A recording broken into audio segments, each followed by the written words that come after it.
నమస్తే, నేను లక్ష్మణ్.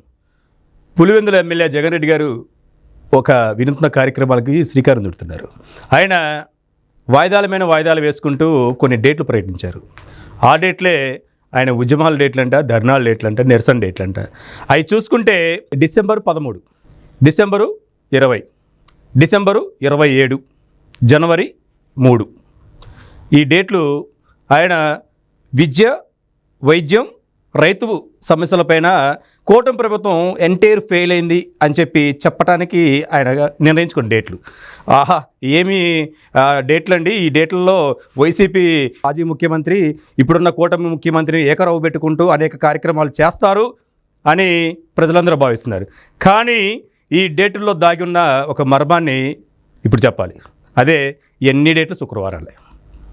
అసలు శుక్రవారాలు ఈ డేట్కి సంబంధం ఏంటి అనే అంశంపైన మనతో మాట్లాడడానికి ప్రముఖ రాజకీయ విశ్లేషకులు మధుసూదన్ రెడ్డి ఉన్నారు. ఆయన అందుబాటులో స్టూడియోలో ఆయనతో మాట్లాడే ప్రయత్నం చేద్దాం. మధుసూదన్ రెడ్డి గారు, నమస్కారం అండి. నమస్తే. ఏంటి ఈ డేట్లు, శుక్రవారాలు కదా? అది ఆడవాళ్ళు నోములను వస్తారు, దాన్ని శుక్రవార వ్రత నోములు అంటారు. అవును, ముత్తైదులు నోముకుంటారులేండి. ముత్తైదులు అయితే మన శుక్రవారం సేమాంధ్ర ముత్తైదు అప్పర జగన్నాటక సూత్రధారి నాటకాలు పడినాడు. ఈ శుక్రవారం ముత్తైదు ఏం చేసిందంటే 13, 20, 27, జనవరి 3 ఈ 4 తారీఖులు శుక్రవారం రారా మాము అంటుంది సిబిఐ కోర్టు. ఓకే, నేను రాను, నాకు ప్రజా సమస్యలు ఉన్నాయి, నేను ప్రతిపక్ష నాయకుడిని, కాబట్టి నేను పులివెందల ఎమ్మెల్యేని కాదు, నేను కలికాల జగనాసురుణ్ణి, కాబట్టి నేను శుక్రవారమే పెట్టుకోవాలా అన్న లెటర్ పెడతాడు లాయరు. మా నాయకుడు విరోచితంగా పోరాడే స్వతంత్ర సమరయోధుల ఫ్యామిలీలో నుంచి వచ్చినవు, కాబట్టి ప్రజల పక్షాన గొంతుకై వినిపిస్తారు, కాబట్టి కొంచెం వెసులుబాటు కల్పించండి. ఇది శుక్రవారం అవినీతి ప్రతివ్రత కథ. వావ్, ఈ శుక్రవారాలకి అంత ముడిపడి ఉందా రెడ్డి గారు? అది అన్నమాట. ఈ శుక్రవారం సేమాంధ్ర అవినీతి ప్రతివ్రత నోములు రారండి అని టైటిల్ పెట్టుకోవాలి. అప్పుడు ఎలక్షన్ ముందు సిద్ధం పెట్టుకున్నట్టు ఇక్కడ ఈ యొక్క టైటిల్ పెట్టుకుంటే బాగా సరిపోద్ది. అయితే మధుసూదన్ రెడ్డి గారు, నాకు అర్థం కాని విషయం ఒకటి ఏంటంటే, డబ్బు, రాజకీయం, పరపతి, లేకపోతే పొలిటికల్లో హై ఇన్ఫ్లుయెన్స్ ఉన్న ఒక వ్యక్తి ఎన్ని నేరాలు చేసినా, ఎన్ని అకృత్యాలు, ఎన్ని అవినీతికి పాల్పడినా, వేల కోట్ల, లక్షల కోట్లు సంపాదించిన చట్టాలు వాళ్ళకు వర్తించవంటే ఏం చెప్తారు? ఇప్పుడు వర్తిస్తాయి. ఎందుకంటే నేను మొన్న నీ ఇంటర్వ్యూలోని చెప్పా, ఏ కన్ను నిన్ను చూడలేదనా ఎగిసి పడుతుండవు. కాబట్టి భారతదేశం కోసము సుభాష్ సేన పనిచేస్తుంది. కాబట్టి సుభాష్ సేనలో అంతర్భాగమైన ఆల్ ఇండియా స్టూడెంట్ బ్లాక్ రంగంలోకి దిగింది. పిల్లల చదువులు, ఎగ్జామ్స్ ఉంటాయి కాబట్టి ఇప్పుడు ఆగి, రేపు సెలవుల్లో అంటే సమ్మర్ హాలిడేస్ అప్పుడు రామ్లీల మైదానం వేదికగా మొట్టమొదట కేసు జగన్మోహన్ రెడ్డిదే తీసుకొని అక్కడ ప్రదర్శిస్తాం. ఈడీ కేసులు ఎన్ని, సిబిఐ కేసులు ఎన్ని, అతని అబిడిబిట్లన్నీ ప్రదర్శించి దీని మీద న్యాయం చెప్తారా లేదా, జడ్జిమెంట్ వచ్చిందాకా రామలీల మైదానాన్ని విడిచిపెట్టే ప్రసక్తే లేదు. కాబట్టి సుభాష్ సేన స్టూడెంట్ బ్లాక్ రంగంలోకి దిగిందంటే ఎలా ఉంటుందో, అందులో ఢిల్లీ లాయర్లు, ఢిల్లీ లా కాలేజీలో చదువుకునే స్టూడెంట్లు, ఎక్కడెక్కడైతే భారతదేశ వ్యాప్తంగా ఉండే లా కాలేజీలో, అన్ని లా కాలేజీలో ఉన్నటువంటి స్టూడెంట్స్ అందరూ వస్తున్నారు. తీర్పిస్తారా ఇవ్వరా? తీర్పిచ్చిందాక ఆ నుంచి కదిలే పని లేదు. ఎన్ని రోజులైనా దీక్ష చేస్తారు? ఎన్ని రోజులైనా సరే స్వతంత్ర సంగ్రామం లాగా జగన్మోహన్ రెడ్డి కేసుల మీద జడ్జిమెంట్ ఎందుకు రాదో తేల్చిందాకా, ఎన్ని నిర్బంధాలు పెట్టినా, ఎన్ని కేసులు పెట్టినా, ఎంతమంది బలైపోయినా సరే, ఇప్పుడు ఎట్టా రైతులు పోరాటం చేస్తారు ఏది మన ఢిల్లీ మీద. కాబట్టి ఎందుకు తీర్పు రాదో, జగన్మోహన్ రెడ్డి కేసుల మీద ఎందుకు జడ్జిమెంట్ ఎవరో తేల్చుకోవడానికి సుభాష్ సేన కూడా సిద్ధంగా ఉంది. All India student black legal wing వాళ్ళు మొత్తం కూర్చుంటున్నారు. దాని మీద తరోలీగా ఆయనకి సంబంధించిన డాక్యుమెంట్లన్నీ బయటికి తీశారు. ఎన్ని ఎకరాలు దోషేసింది, ఎన్ని కంపెనీలు ఉంది, ఆయన ఇచ్చినటువంటి ఎలక్షన్ అఫిడవిట్, 2004లో వాళ్ళ నాన్న ఇచ్చిన అఫిడవిట్, 2009లో ఈయన ఇచ్చిన అఫిడవిట్, 2014లో ఈయన ఇచ్చినటువంటి అఫిడవిట్ మొత్తం బయటికి తీస్తున్నాము. తద్వారా ఏంటంటే భారతదేశం అంతా ఈయన అవినీతి కథలుగా చెప్పుకుండే రోజు త్వరలోనే ఉంది. దానికి మాత్రం మొట్టమొదట 1 by 1 ఈ ఒక్కటే కాదు, అన్నీ బయటికి తీస్తాము.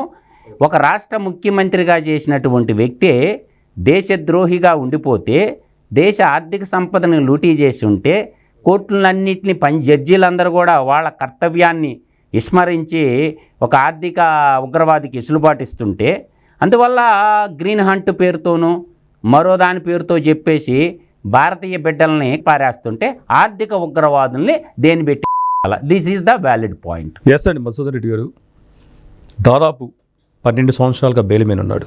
3186 వాయిదాలు తీసుకున్నాడు. ఇప్పుడు 20 కేసుల్లో ముద్దాయిగా ఉన్నాడు. ఇప్పుడు మళ్ళీ చేస్తున్న అవినీతి మీద కేసులు నమోదవుతున్నాయి. ఇవి చూస్తుంటే ఇది ప్రపంచానికి ఒక కేస్ స్టడీ అయితే జగన్మోహన్ రెడ్డి గారిది. ప్రపంచాన్ని సంగతి దేవుడు ఎరుగో.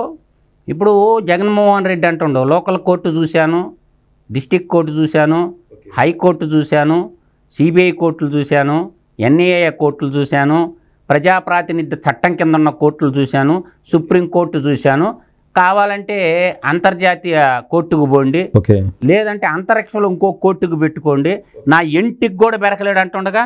ఆయన డైలాగ్ అదే కదా, నా ఎంటికి కూడా బెరకలేరు అంటారుగా. ఎంటికి పేకతమో పేకలేమో నీకు సుభాష్ సేన చూపిపోతుంది అతి త్వరలో. అందువల్ల ఏంటంటే నీ ఇంటికి బీకేది సుభాష్ సేనే.